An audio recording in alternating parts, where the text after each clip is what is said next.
Hey everyone. Mark Giovanni here. We're gonna start with the mic muted because we've got a lot of people in the room.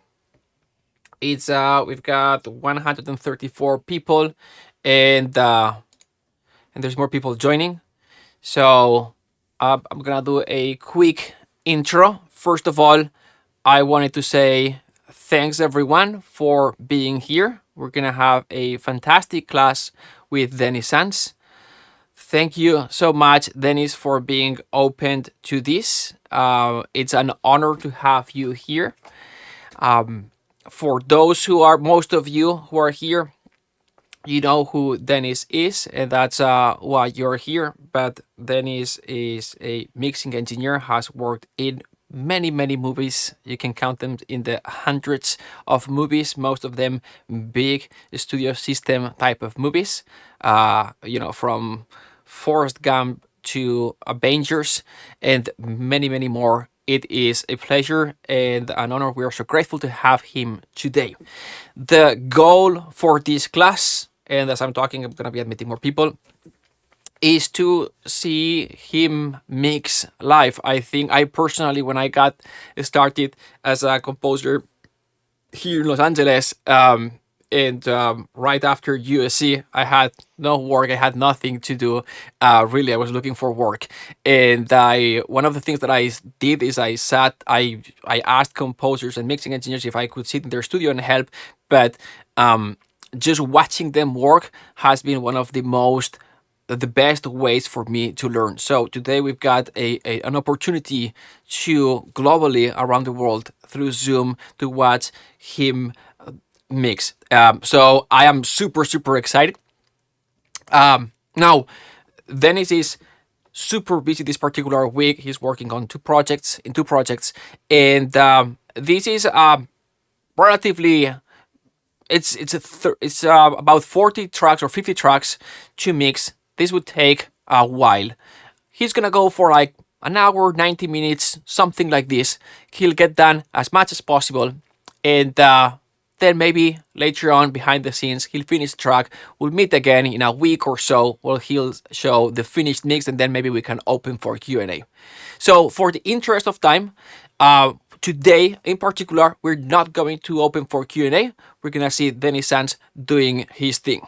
All right. So with that, it's kind of like the game plan. Once again, thanks everyone for being here, for the interest, and for your time. And thank you so much, Dennis. We're so honored to have you here, and we're all very excited for this. And with that, the floor is yours. Well, first of all, hello everybody. Thank you for your interest in watching me uh, mix. Uh, Sometimes I think for an observer, I can't help but feel it's a little bit like watching paint dry, but because it's so uh, there's a lot of detail in mixing and I always feel like the really great stuff is all in the details, the little things. Um, but let me just proceed. I think the first thing I want to do is, uh, again, thank you. Good morning, good afternoon, good evening, wherever you are. And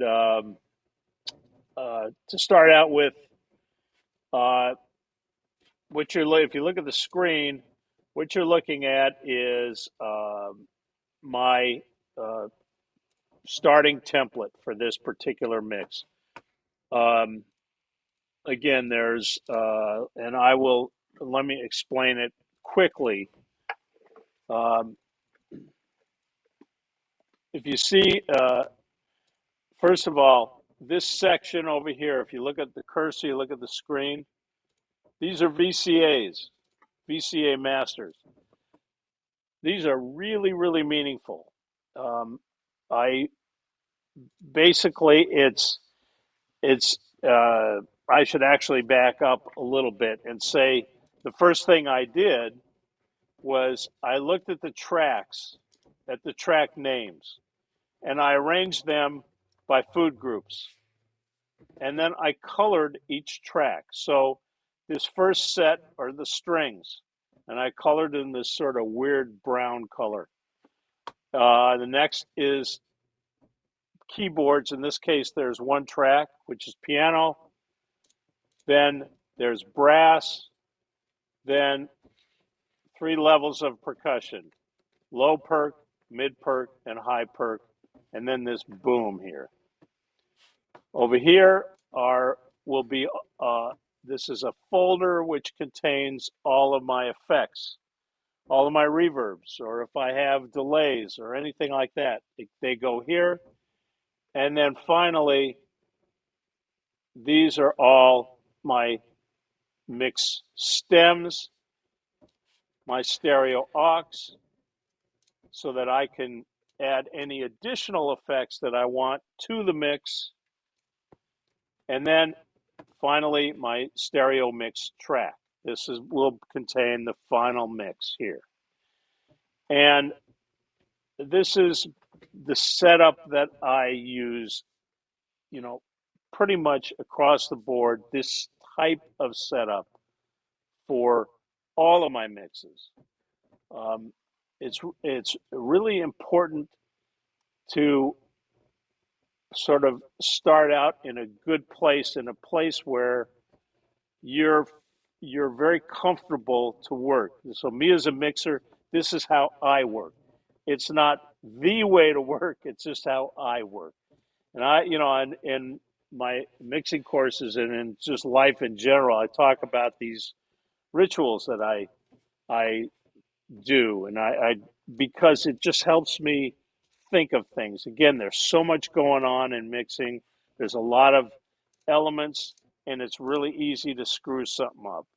So the more sort of if the more routine I can make it, the easier it is. And so uh, so I have all these food groups, and now I have these VCAs to control the food groups individually. So, for example, once I get a string mix, the collection of string tracks, I get a blend that I like, that I'm comfortable with, that works well. If I decide or I hear as I go through the mix, I need more strings or less strings, I just reach for this VCA and it controls all of the tracks. So, for example, if I am if I pull this down, you see how it's working all of those tracks. And the reason why I use a VCA as opposed to, which I could also do, is group the tracks collectively, is if I were to group these collectively, when I go to move one of these, it'll move all of them. Whereas maybe I just want to move one of them. So then I have to disable the group, move this, then re-enable it. And so, this makes it real easy. I could also mix all, let's say, three or four, how many fingers I've got, so I can maybe mix all of them at once. So it's just there. It's a really handy way for me to work. So that's just an overview of how I set up. Now I haven't even started to listen to anything. So I've just set up my template. So now I'm ready to go. Okay. Next, what have I done? I put all the tracks at 0. The reason I do this, and I've left every track, they're all stereo tracks, as you can see. I've left them all panned, hard left, hard right. So I haven't done any individual panning, nothing. Why do I want to do this? I want to hear this track. I just want to listen to it. There's nothing on it. There's no effects. There's no nothing. But I just want to get a sense of what this piece of music is. So that's what I'm going to do now, is I'm going to play this. And as I'm listening, I'm already thinking in my mind, oh, well, yeah, I know for the strings, I'm going to want to do this kind of reverb and set that kind of stuff up, and where I'm going to want to pan. And for the big drums in it, I'm going to want to do so, whatever. I start thinking in my mind just by listening how I want to approach things. So that's what I'm going to do now, is I'm going to play this track.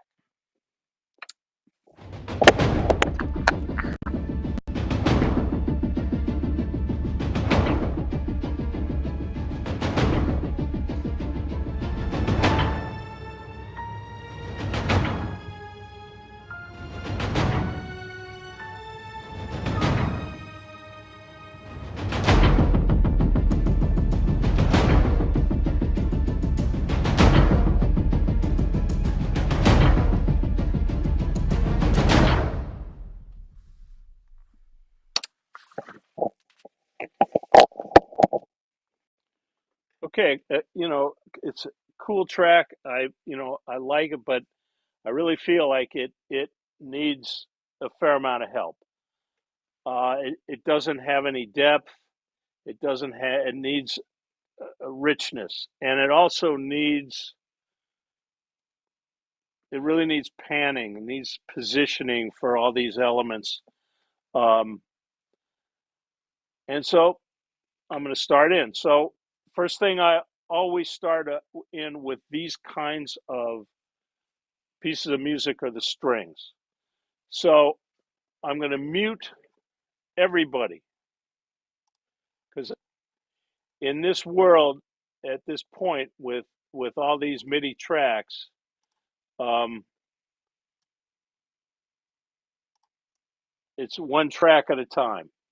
So I'm muting all of the source tracks, and I think what I'll start with is going to be the long the long strings. So internally in the string section, I've grouped or positioned long strings together and short strings together within each individual sort of collection. So violin, long and short, viola, long and short, cello, long and short, and basses, long and short. And so even within and all that this the reason I do it is it's for me again, it's my ritual, it's my way of keeping track of everything, so I don't have to, I do it so much I don't have to think about it a lot. It just is a natural, it becomes a natural flow for me. In other words, it helps me speed things up. um, so first track is this violin long.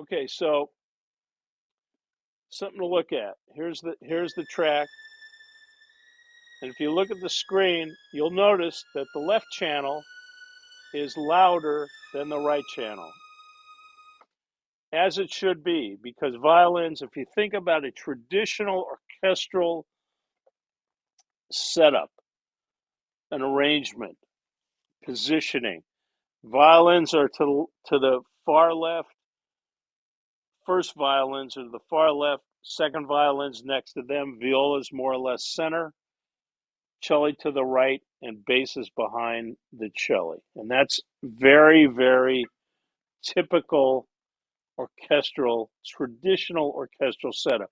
There clearly are variations, many variations in that, but that's typically what that arrangement is.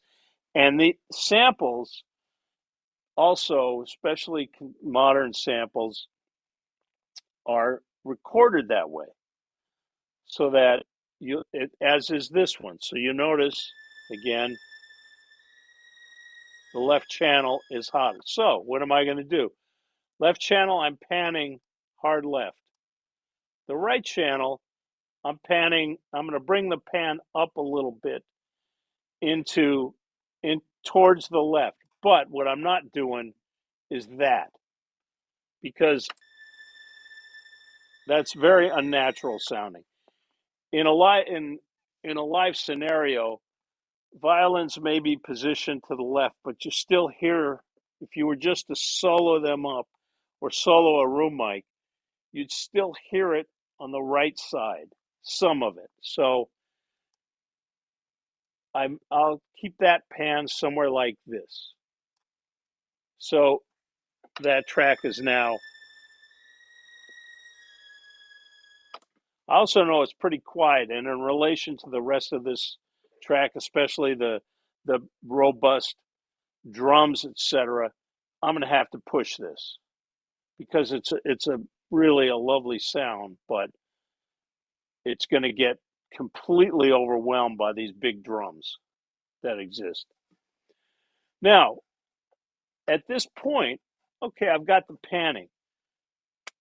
Let me say, for me, the pan pots are the single most important component of mixing. And there's tons of other elements, clearly. But the panning, if I was just to go through this track and pan it, you will be amazed at the difference just in positioning. And so that's the first thing I do is think about panning. Now, the next thing, and again, I've set up the template. I've done all the proper bussing. Now, for any of you who are still not comfortable with how to set all this up, I have a new video series coming out on cinematic composing that really it goes into all this stuff in detail. How to set up these templates, how to set up bussing, what bussing is, what outputs are, the difference between it. If you think of buses, it's an internal pathway. In other words, a bus, is a way to send sounds from one place to another internally in the system, in your existing system. An output sends it out of your system to something external to your system, like your speakers or your headphones. So it's a good way to think of buses versus outputs. In this case, these are, right now I'm using buses to go to the stems, which I showed you. The stems go to the stereo aux, the aux to the stereo mix track. The output of the stereo mix track goes to my speakers. And that's the signal path. Anyway, back to this. So now I've got one string track. I've got the pan set. But I know a couple things. It's which is very, very typical of digital tracks. It's a little gritty as compared to what the natural sound would be. So I know I'm gonna have to add some type of saturation, and I have a couple of beautiful plugins that I use for that. But I also know, even way more importantly, I've got to deal with reverbs. And so when I have string tracks, there's really kind of a couple of reverbs that I set up. And they're going to go over here in my effects folder here. And so I'm going to create those right now. And so I'm going to do two return. There we go. Two. I want them to be stereo. And I want them to be auxes. And here they are. The first one is strings room verb. And this next one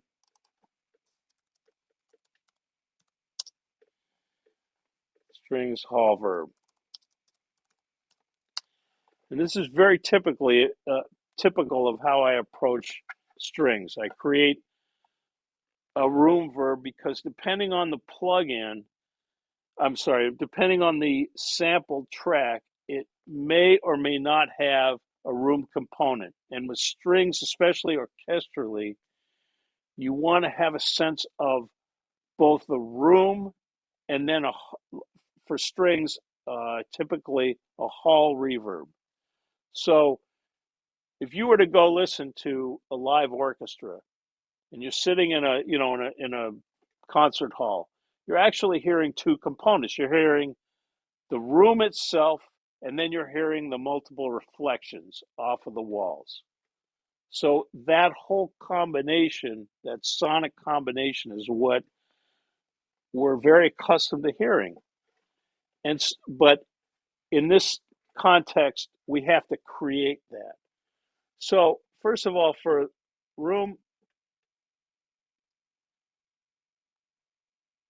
I really like Altiverb.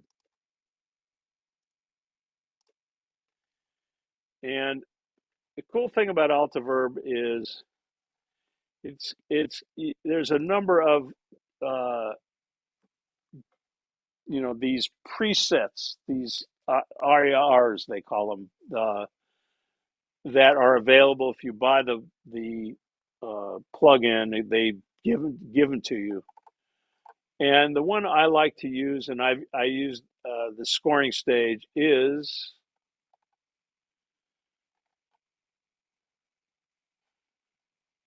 let me find it here. It's Tadeo, which was a great scoring stage. I worked there many times. It's unfortunately gone now. Anyway, I've just used this preset here. Seems good. You see, there's a number of choices here. Um, I'm a big fan of presets for plugins. I think that generally, if you use really good quality plugins, the people that design them and create them have spent a lot of time sort of fine tuning these presets. And I think you'll find a preset that's very effective for what you're looking to do. And all you got to do is select it and you go. Um, so that's the starting place for the room. And then for the hall reverb,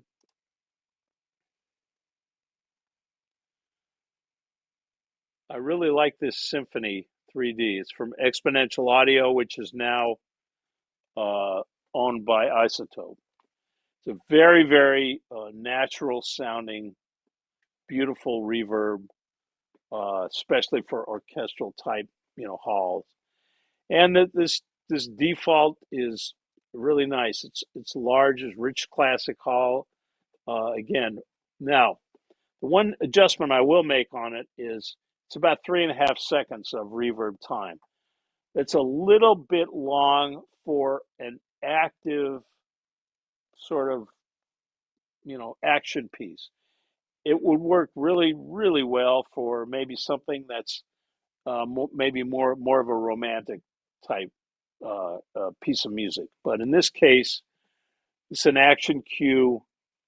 Um, I'm going to cut down the reverb time to about, let's say, start at about 2.7 seconds. And we'll see how it works. It's a little shorter. Why do I do that? Well, it if you have long reverbs and as you add it to more and more tracks, it accumulates. And what happens is it it'll continue sort of across an event that's coming up afterwards, and it will tend to muddy everything out. And when you have an action cue, you've got a lot. There's a lot of um, there's a lot of elements going on, and you want transparency. You want to be able to hear all that stuff. So you don't want this to linger. You don't want the reverb to linger too long. So that's why I say I'm cutting it down, and we'll see how it works. So got reverbs for that. Now we're going to assign them here, and here. Oh, that's one thing I forgot to mention. I've got to put it in my IO here. So I've got to create two stereo buses for the reverbs. So this is strings,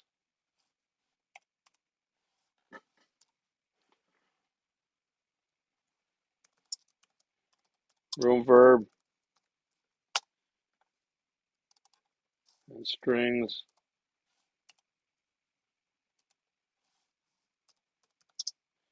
Hall verb.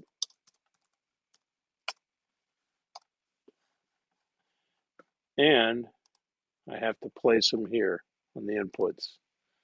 So here is room verb,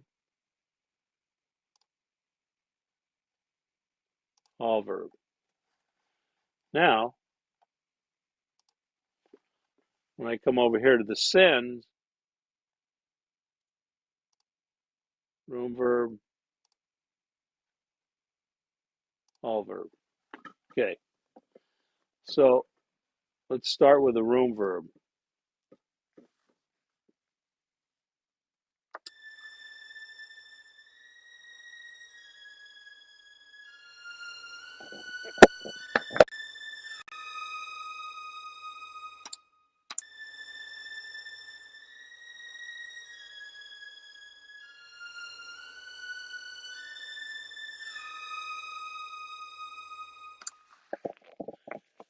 So you can tell that the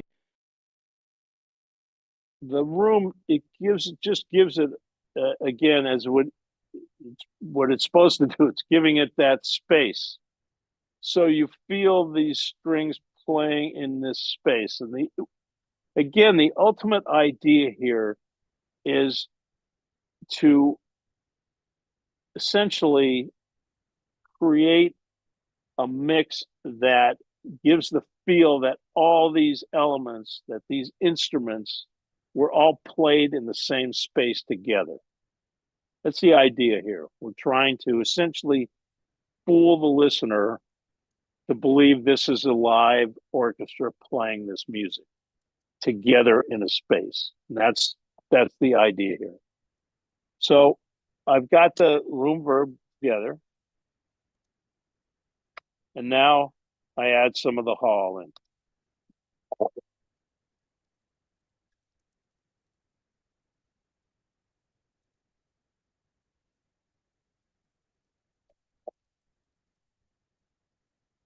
Here's the room only with the hall now.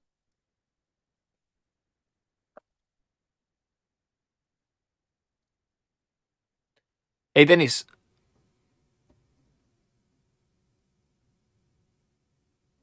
Yeah, sorry, Mark. No worries. For whatever reason, we are not hearing the Pro Tools at the moment. I'm sorry, you're not hearing Pro Tools, the music at the moment. I think what happened. Let me check I got to go back to Zoom. So I got to unshare the screen. Yeah, I think what happened is that the loopback thing. Yeah, it's a pain. All right. That should be now you should hear it. Let me share the screen again.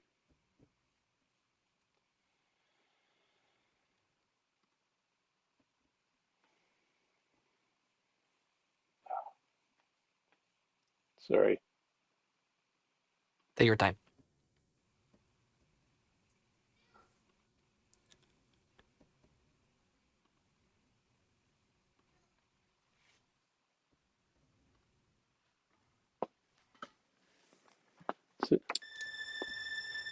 Yep, fantastic, great. Okay. Sorry about that. So again, here's the dry. I'll just show the dry. We'll go from the dry track, and then I'll add the room, and then I'll add the hall. So here's the dry track.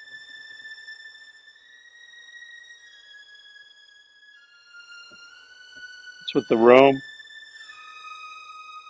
and the hall.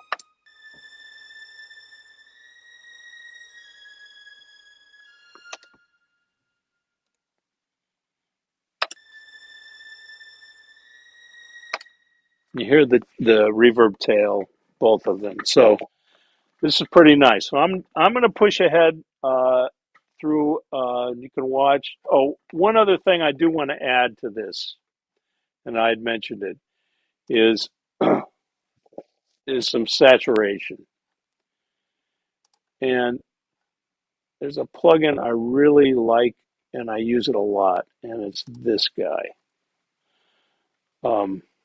This is a saturation, and what this is emulating is a tape machine.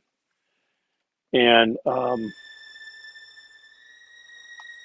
this is an eight. Well, the model number long since discontinued. These don't exist anymore.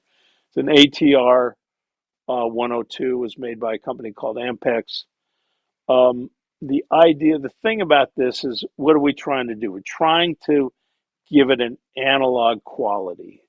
There's something about that an analog sound that's very pleasing to us, as opposed to the digital thing. As I said, can get a little edgy, a little gritty, and this is a way of kind of smoothing out the sound.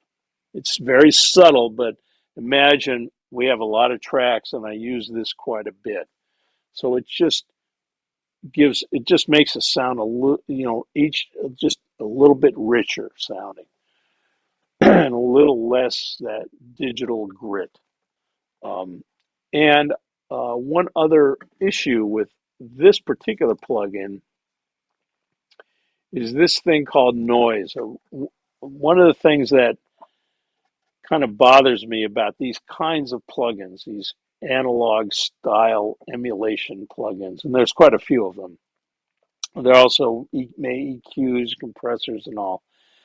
All of them tend to, as a default, add noise because the concept is, well, with analog, one of the issues with analog recording and analog um, hardware is they added noise to the signal. Uh, Hiss, if you will, is a way to think about it. So when they created these plugins and the emulation, the idea was, well, we're going to add this noise to more accurately simulate these devices. Problem is that they appear as default. And again, when you use a bunch of these, after a while, the mix becomes very noisy, and it's really annoying. I wish it was as a default. This was off, and if you want it, you could select it. But quite a few of them, they come, depending on what how you use it or what selection it is, the noise will be turned on. I always turn it off. I do not want noise. Forever we've gone through all this to try to get rid of noise. So anyway, that's something to be aware of.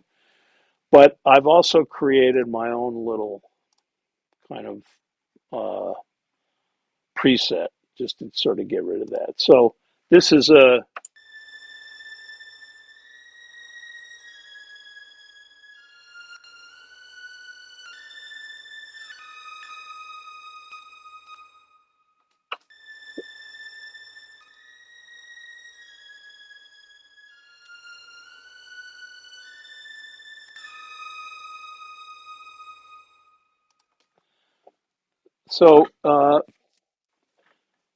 so I'm going to go through the strings now. I'm not going to talk too much anymore. You probably get the idea of it. I'm going to just go through, uh, and then when I get done with it, you'll see as I go through, I'm going to get a balance together and add the reverbs and do whatever else, and then I'll be back in a little bit.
So I have kind of a balance that I'm thinking might, it's a good starting place for the violins. And so, next, and, notice I'm kind of treating them obviously in a very, very similar way. So the idea, even though these are different samples and maybe, I don't know if they're from the same library or not, the idea obviously is that it wants to see, sound like a single orchestra. Um, so, as and the internal balance for me is a little bit better. I'm adjusting. If you look at come down here and take a look at where the faders are at, you see there's some internal adjustments. Now, this can change once all the other elements are added, and may very well. But um, internally, this is feeling as a good starting place for me. So I'm going to keep going here. Dennis, Next up will be the violas. Yes. just so you know, the room we're loving the process and seeing you do the mix. Even if you weren't talking, that was fantastic. We love when you're talking. But there was great comments when you were mixing. And also, as a just suggestion, maybe even though the AirPods filter the music as we discussed earlier, we can hear the clicks and as you are pushing the buttons, maybe you can put them just a little bit I'll turn farther it up. away. Yeah.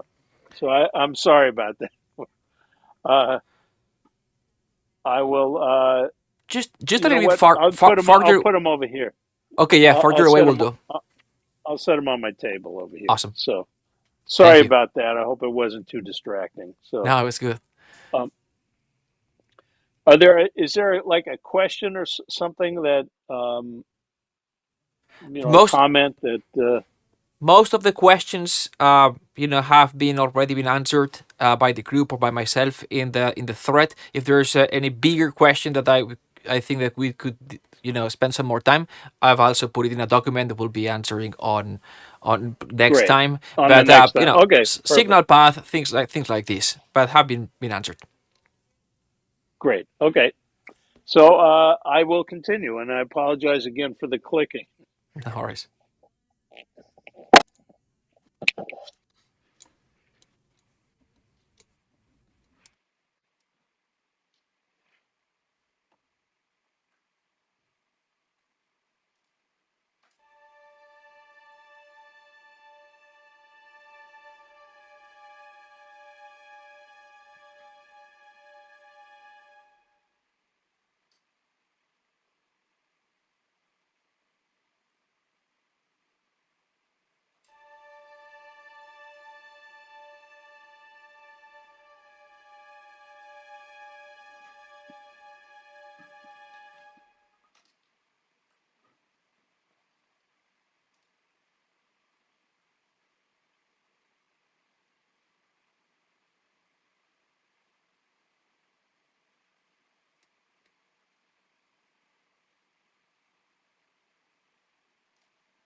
So that's all the strings. Um, Feels pretty good. So just quickly discussing what generally, my approach is the panning really gives a great sense of placement of the instruments. Now, once everything else is included in the mix, um, it's the placement. It just creates more interest overall in the mix itself, and it gives more of a sense of dimension. Um, if it's everything's panned hard left and right, you're really dependent on ultimately how it was all recorded. Was the placement correct? Are you happy this way? It just feels more natural to me, and I'm also really able to distinguish the different these internal voicings in the strings, what each instrument's doing. But with placement, you can get elements to pass through the mix to be more apparent in the mix without fighting with level.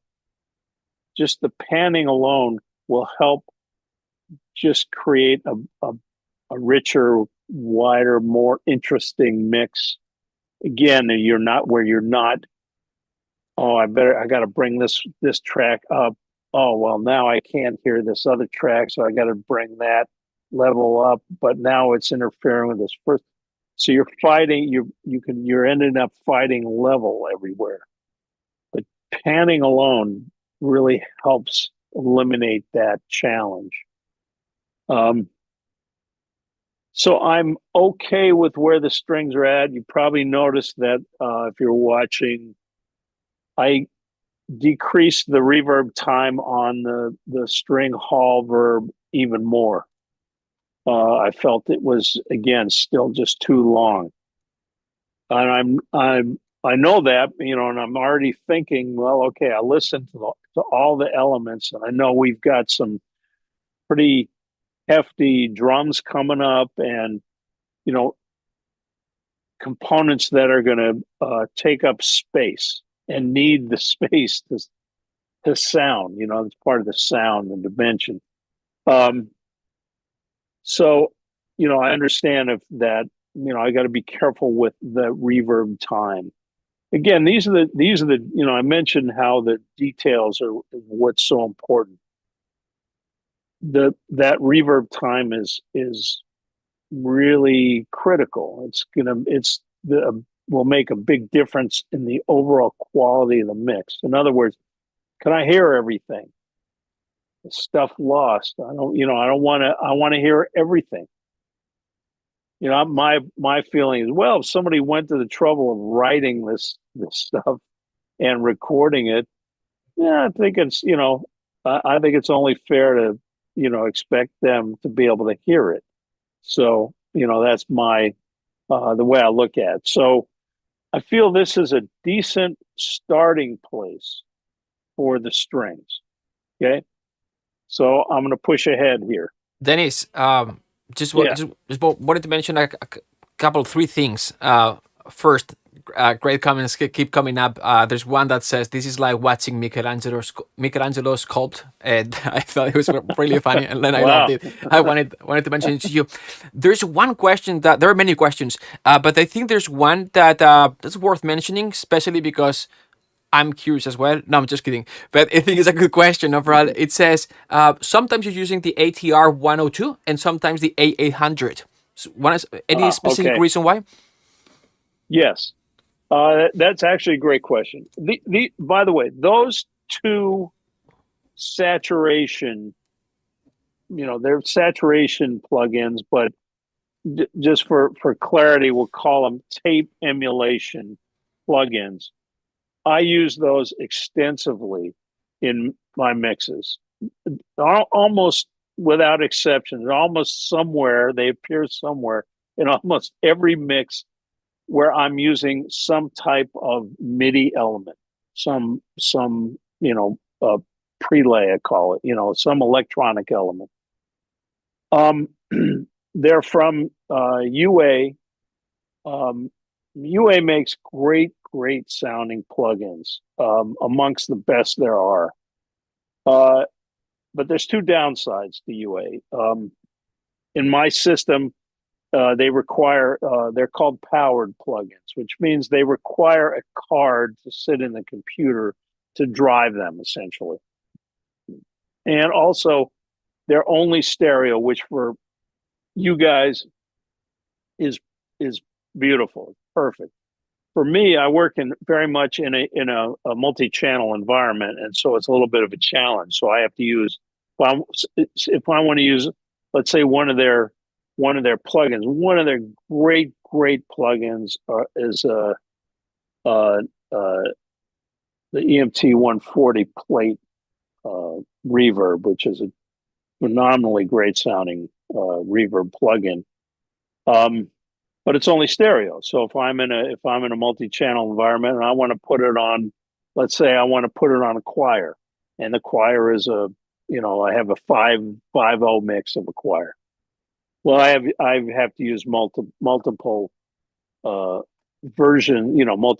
entities of that plugin to create this sort of 5-5-0 reverb that I can use.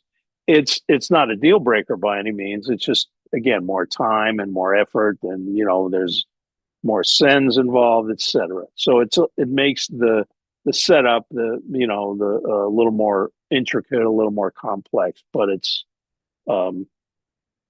anyway. Sorry to drift off into that, but okay, back to the two plugins. What's the difference? They sound different, and one I especially like the ATR. I use on strings, on elements. If it was a piano, for example, which we have coming up, I'd use the ATR. For elements that are more delicate, let's think of it in that term, in that sense. I would use the ATR. For elements that are a little more robust, I use the Studer A800, which, by the way, sounds great on drums, as an example, and sounds good on there, on a number of things. But I use it on really, if I have some kind of a drum track, which we'll have coming up, I do use that plugin specifically. And there's a drum bus preset that sounds great, but you have to be careful with it. And when we get there, I'll explain. But that's my thought process behind the choice between those two. And that's pretty much exclusively what I use. I use some others, just depending on, there's a couple of other emulations that I use, analog, hardware emulations that I use for saturation. But those two are my primary choices, and I use them. If I'm going to select, an emulation of some sort, for saturation, I would say 90% of my choices would be one of those two. In all my mixes, they're they sound good, but you have to be careful with them. In terms of the level, how hard you're hitting them, because again, they're emulations, and one of the things. So think about them as they're analog tape machines. And one of the things about analog tape machines back in the day, if you hit them if there's too much level going into them, you'll get distortion. Now, in a lot of, let's say, rock and roll recordings, that distortion was desirable. So engineers would actually utilize that as a component of the sound. They're going for a particular thing. Maybe they want this distortion for guitars or something like for rock and roll, just heavy, guitar, or sometimes drums. But these emulations, being true to the devices, the designers built in distortion. So if you hit these plugins, with a lot of level, they will distort. So you have to be careful with it if that isn't what you want. And in most cases, it isn't what you want. Certainly, you don't want the strings to distort, or and generally, I'm really cautious about the level going in. But anyway, sorry about the lengthy description of those plugins, but that's why, they tell you why I choose them and sort of how you have to deal with them. Um, so, is there any other, like, Mark, any other, like, broad, common question? For the interest of time, I would say this was the main one. And again, I'm putting all the important ones in a document for later on. Okay. The only one thing that I would say, and sorry to bother you with this again, is like I wouldn't leave the AirPods next to the laptop since we can hear the fan blowing. That's the only thing. You know That's what I'm okay. gonna do? I'm gonna switch it off this Okay. time. Some people All were right. missing the clicks at this, but they were like, "I love to hear the clicks." So Oh, really? we cannot have everyone happy, but All right. I think maybe nothing is ultimately the best choice. So I'll switch. I'm going to switch them off, and then I'm going to proceed. I'm going to do the piano and then the brass, and then uh, after that, I do want to show everybody the drums, because there's something kind of specific, and I think people will be interested in that. And that's probably where we'll stop for today. sounds great. Okay. Awesome. Okay. So again, apologies for whatever noise it's coming across, and It I'll stop that right now. it was minimal. I was good. It was no problem. Okay.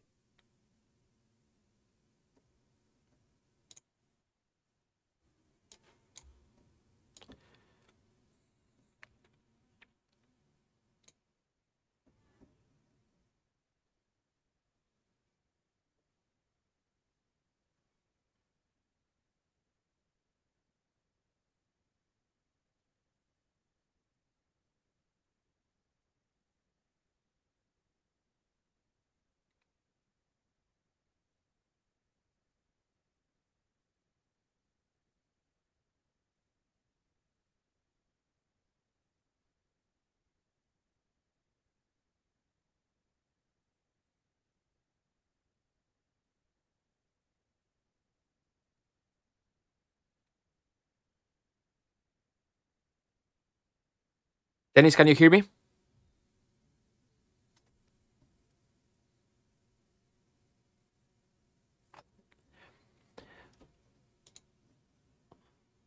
Can you hear me, Dennis? Yeah. Yes. For whatever reason, we cannot hear the Pro Tools audio.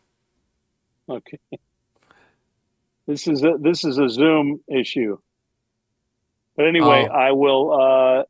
Yeah. Just I know what it is. So let me get back to.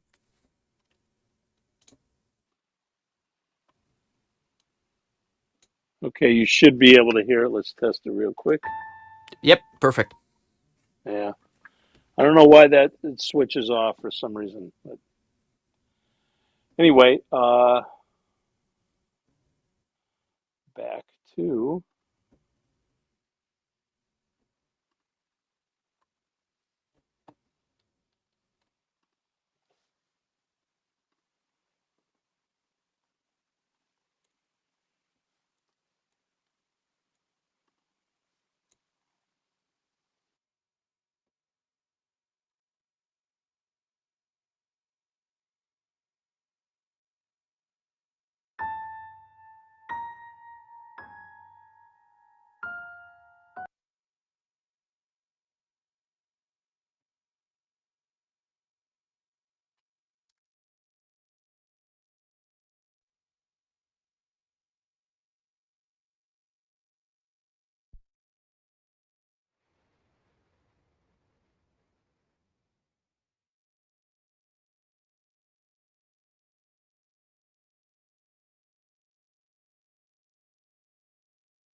Okay, so that's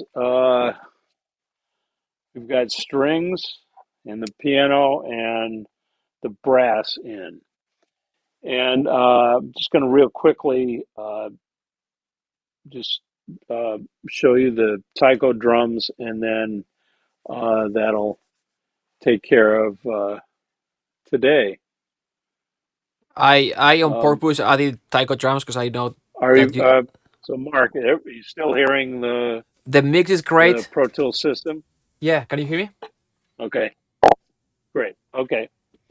The Um, I intentionally added I put taikos in this queue because I know that you don't like them very much.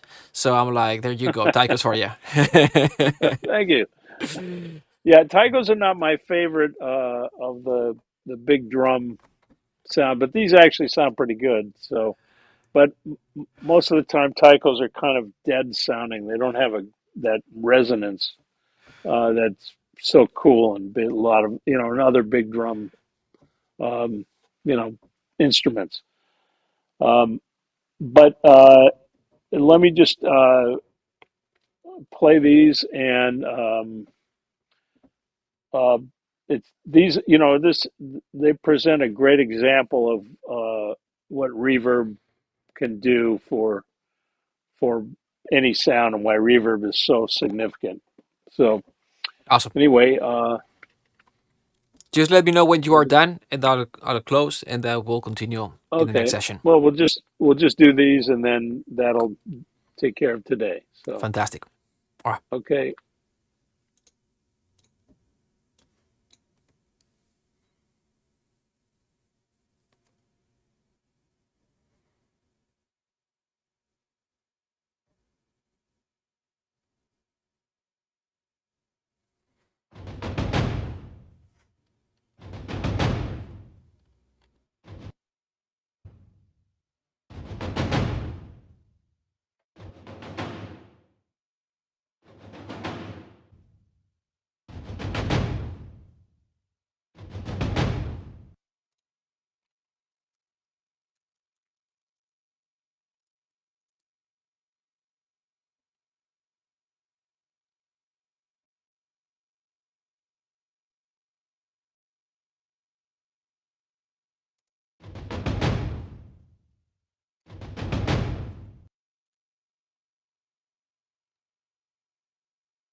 So that should give you an idea of just quickly, how you can really enhance these drums, and the reverb gives it so much more depth and dimension and size, and really it it just sort of changes, in my perception, changes the whole kind of attitude of the this track. It's such a cool track, and it just the to me the drums sound more powerful, actually, sort of in this big reverb, even tucked in a little bit. So that's I guess we're going to stop here. Um, Awesome. and that should I think give you a good idea at least of what my process is, and how I proceed. One thing I do want to mention, and this is back to my kind of concept of rituals and tradition. When I create an aux return for whatever effect or reverb, the first thing I do is make sure that my bussing is correct, that I assign it to the correct stem. I have made that mistake a number of times in the past, and it's just awful, because then you get that phone call that nobody ever wants to get. Gee, I'm hearing the drum reverb on my piano track, that kind of thing. So, again, this is why I've developed these rituals. My mind is, when I do whatever I do, I create this. The first thing I do is this. The next thing I do is, create the bus and do, whatever. And then for you guys, as you're mixing, you'll develop your own set of rituals that you'll do, because they will save you. They will absolutely save you as you get in. Because as you get in, you've been maybe working a long day, you're tired, but you've got to submit whatever, a demo or a mock-up or whatever it is you're doing. That's when mistakes happen, when you're just not quite all there, for you're tired, and so these, as I say, these rituals will save you. They're just automatic things you do. So you won't get that horrible phone call that I've gotten a number of times. It's hateful. So Then again, anyway, just look, thank you. yeah, yeah. I'll send just taking some screen captures of the comments, but there's many thank you comments, and but thank you for your time. This has been amazing. It's been amazing to watch. And I know that you are extremely busy. I just wanted to extend the appreciation from the group and myself. It's been a lot of fun. We will do just for the group, just so you know, I've captured all the questions that have not been answered. We'll answer them in another session. Stay tuned. We are going to announce the course. Most likely it's going to launch on Tuesday. And again, we're going to do another of these sessions with the mixed finish and answering some questions at the end. Again, I appreciate you all. Thanks so much for your time, for your interest. Dennis, this has been amazing. Thank you again. Everyone, have a Oh, fantastic again, weekend. and thank you to everybody for being here. I appreciate it very much. And take care, and see you all soon. Alrighty. Thank you, Okay. everyone. Bye Goodbye, bye. everyone. Have a great weekend. Happy weekend. Bye bye. Bye.